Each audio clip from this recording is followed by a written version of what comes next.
أعوذ بالله من الشيطان الرجيم بسم الله الرحمن الرحيم ربنا أخرجنا منها فإن عدنا فإنا ظالمون قال اخسئوا فيها ولا تكلمون کل 18 پارہ 18th پارہ آف دا قرآن پڑھا گیا۔ اس 18 پارے سے ہم دو باتیں سامنے رکھیں گے۔ اللہ تعالیٰ نے اس پارے کے شروع میں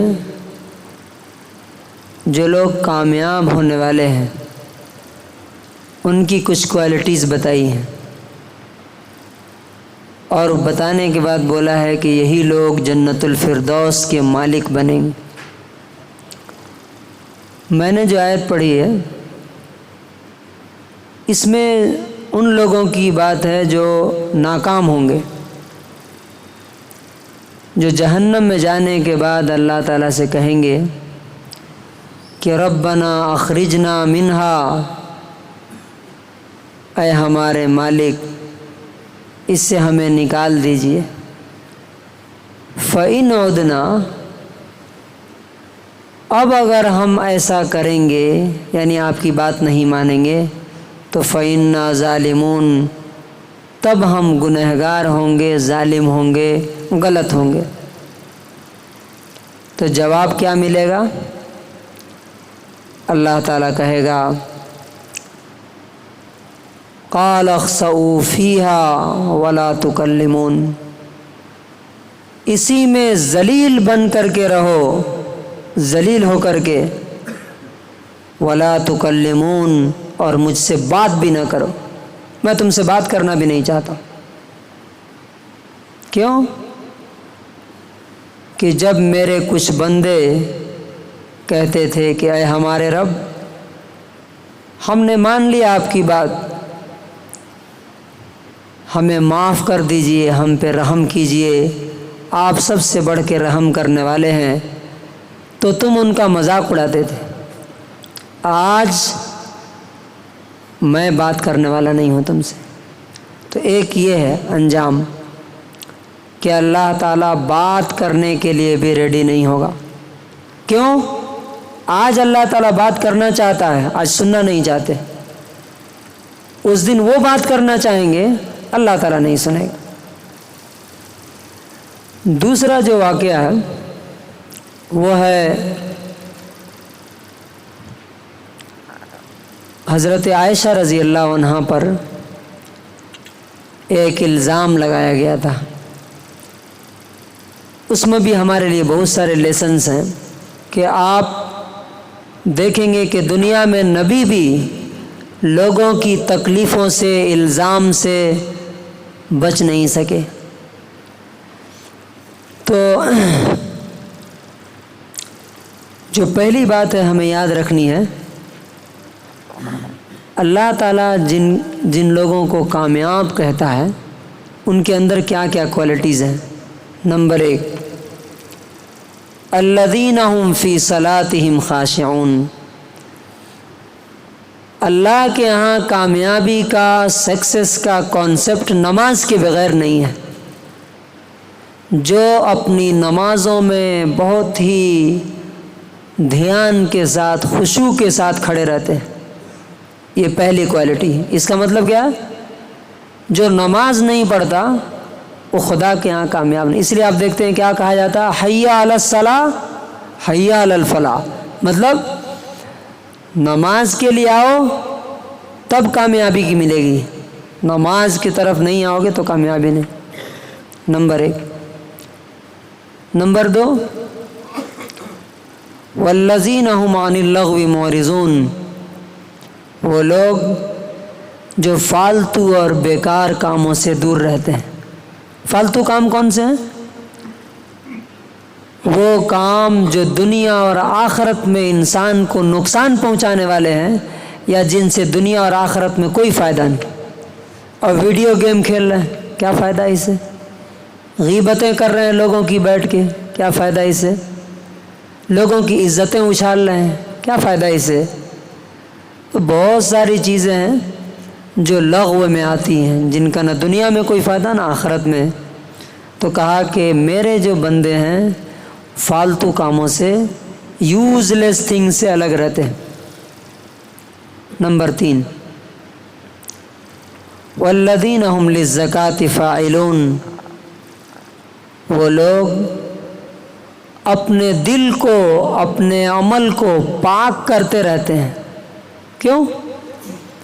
آپ کو معلوم ہے کہ جب ہمیں کہیں پارٹی میں جاتے ہیں، اپنے کپڑے چینج کرتے ہیں، نہاتے دھواتے ہیں، صاف ستھرا ہو کے جاتے ہیں. انہیں معلوم ہے کہ ہمیں اپنے رب کے سامنے جانا ہے، اس لیے وہ اپنے دل کو بھی، اپنے خیالات کو بھی، اپنے تھاٹس کو بھی، ہر چیز کو پاک کرنے میں لگے رہتے ہیں. نمبر 4، والذین هم لفروجہم حافظون، جو اپنے شرمگاہوں کی حفاظت کرتے ہیں، یعنی غلط افیئرس، زناکاری، بدکاری، ادھر ادھر دیکھنا، یہ سب ان کا شیوا نہیں ہے.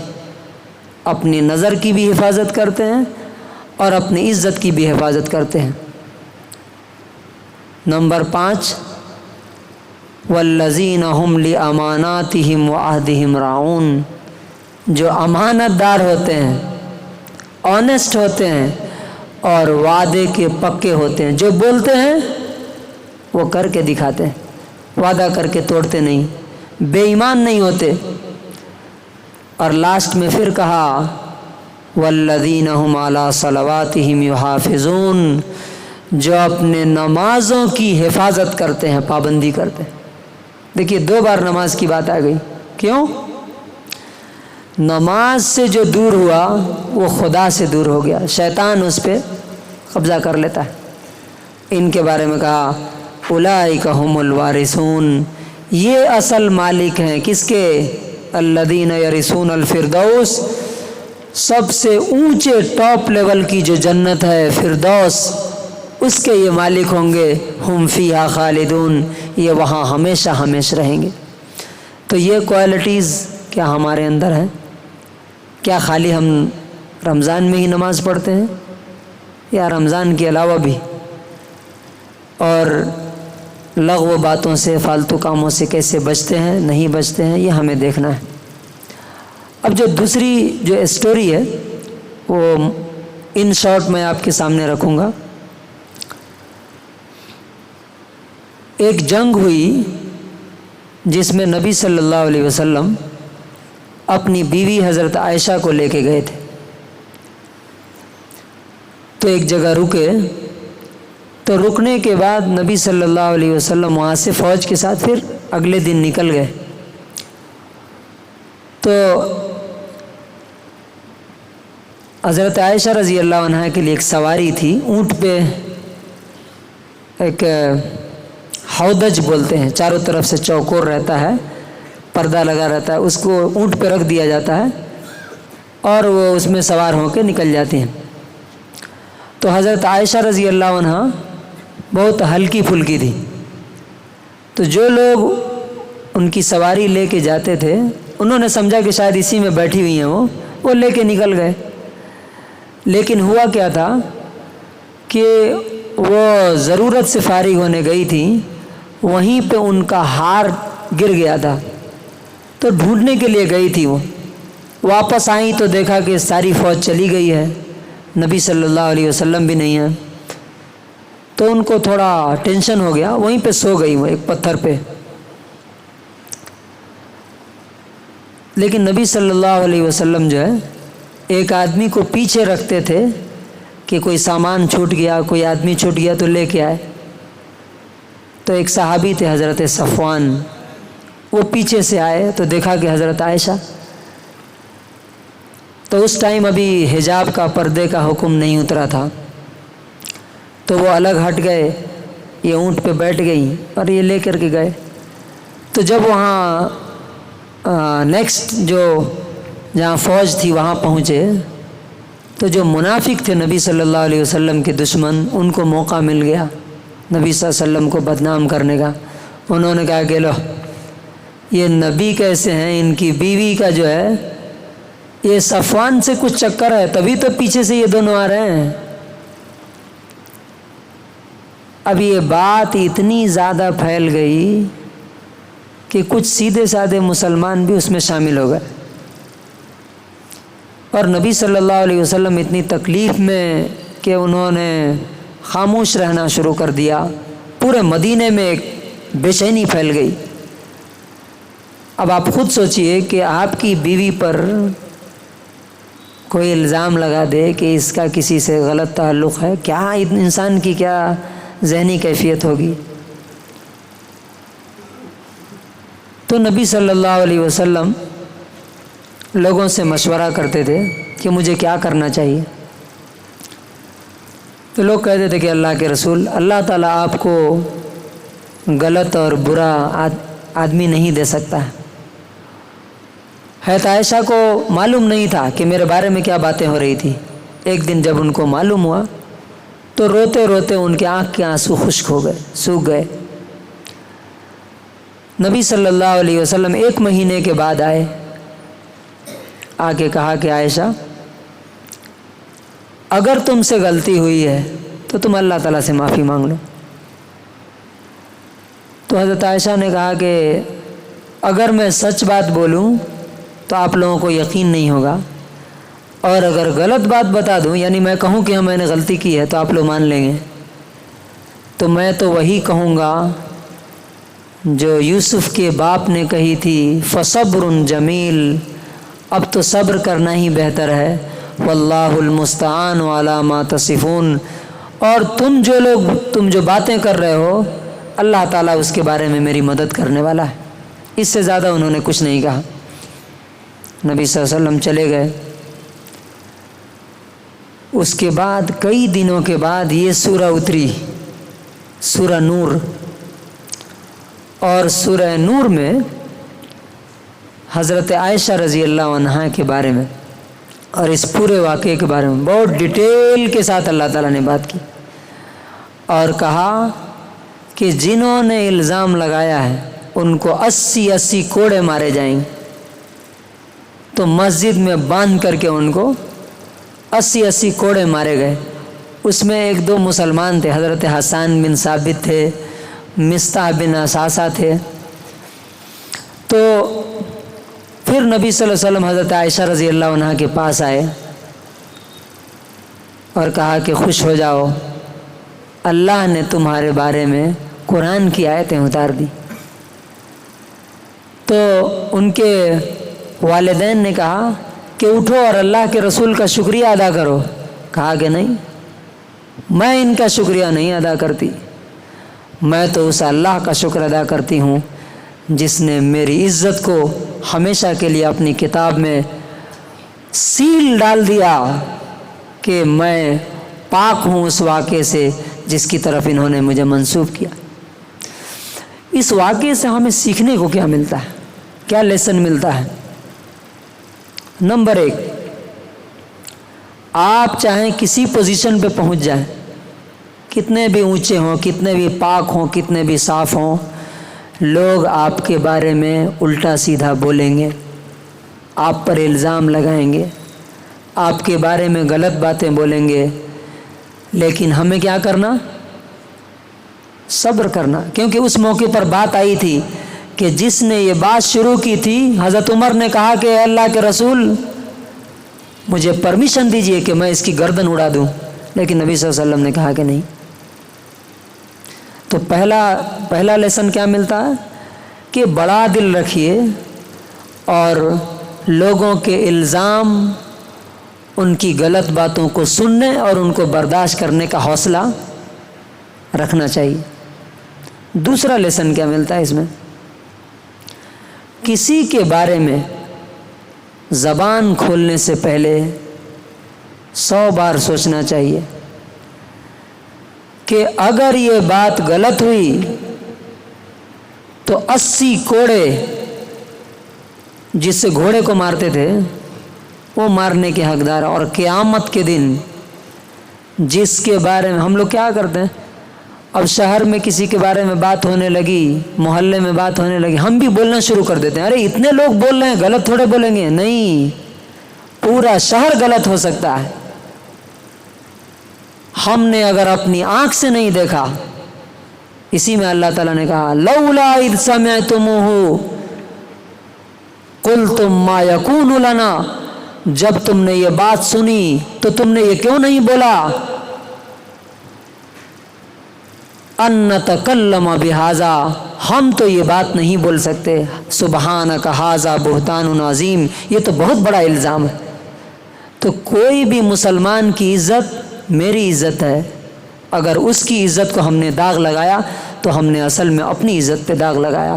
اور قیامت کے دن اللہ تعالیٰ کہے گا کہ اس پر جو تم نے الزام لگایا تھا اسے ثابت کر، اگر نہیں ثابت کرے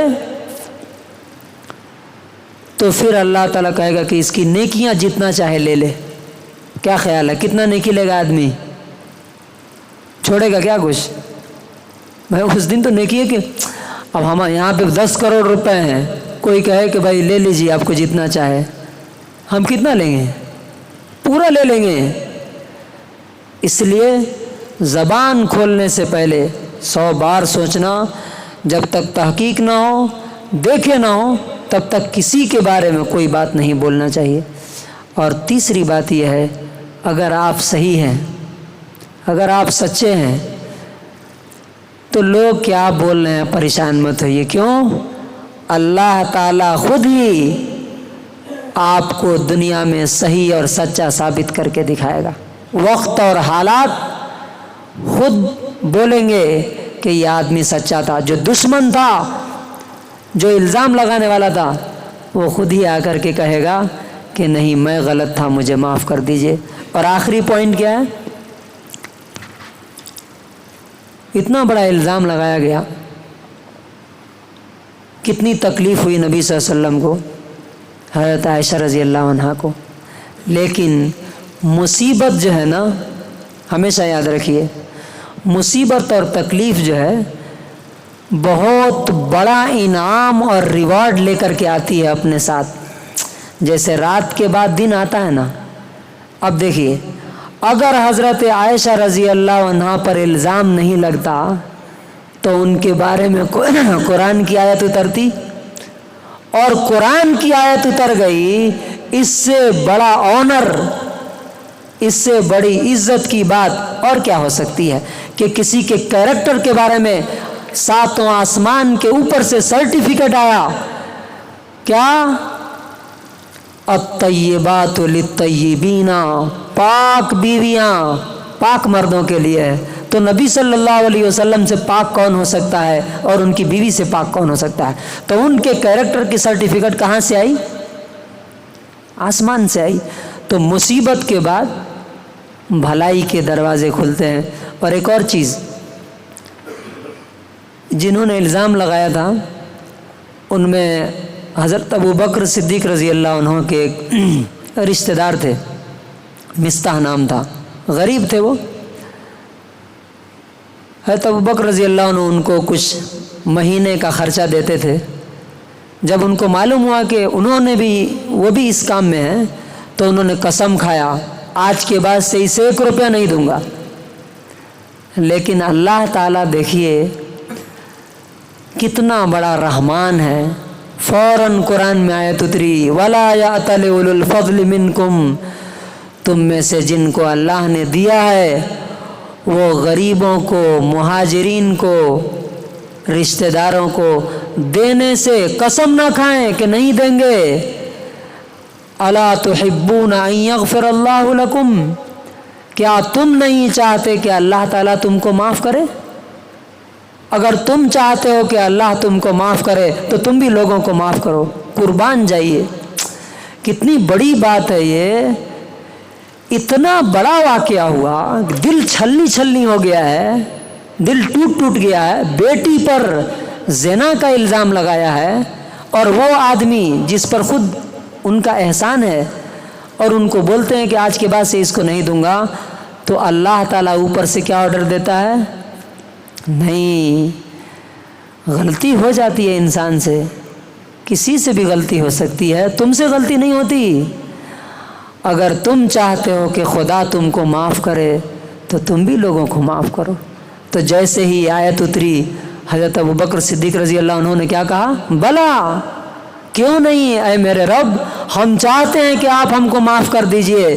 تو پہلے جتنا دیتے تھے اس کا ڈبل کر دیا،